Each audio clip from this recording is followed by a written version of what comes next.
Setiap tanggal 1 September diperingati sebagai Hari Polwan di Indonesia. Hari Polwan berangkat dari sejarah kelahiran Polwan pada 1 September 1948 di Bukit Tinggi, Sumatera Barat. Kala itu, Belanda ingin kembali menguasai Indonesia setelah Jepang kalah dari sekutu. Pengungsian massal pun terjadi dari sejumlah wilayah di Sumatera, bahkan Singapura. Untuk mencegah terjadinya penyusupan mata-mata Belanda, maka penggeledahan menyeluruh dilakukan kepada barang bawaan dan tubuh pengungsi. Dalam praktiknya, pengungsi wanita merasa risih bahkan menolak untuk digeledah para polisi pria.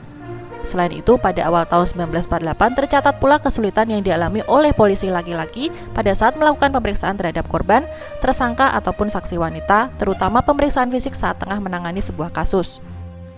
Akhirnya, berdasarkan permohonan yang diajukan oleh Kepala Jawatan Kepolisian di Sumatera, pemerintah Indonesia lalu menunjuk Sekolah Polisi Negara Bukit Tinggi untuk merekrut dan membuka pendidikan inspektur polisi untuk wanita.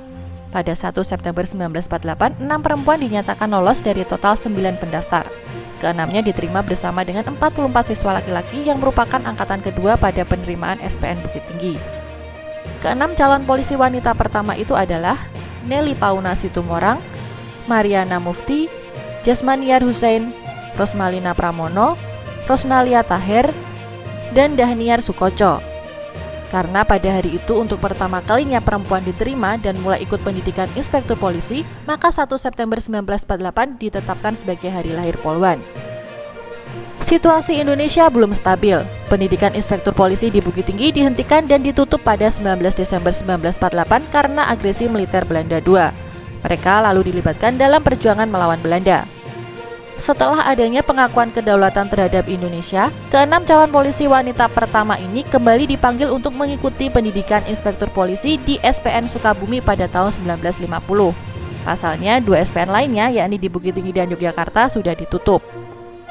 Dalam pendidikan itu, mereka tidak hanya mengikuti latihan militer dan bela diri, tetapi juga belajar tentang ilmu sosial dan pendidikan. Bahkan mereka juga diajarkan bagaimana cara merawat anak dan menjadi juru rawat.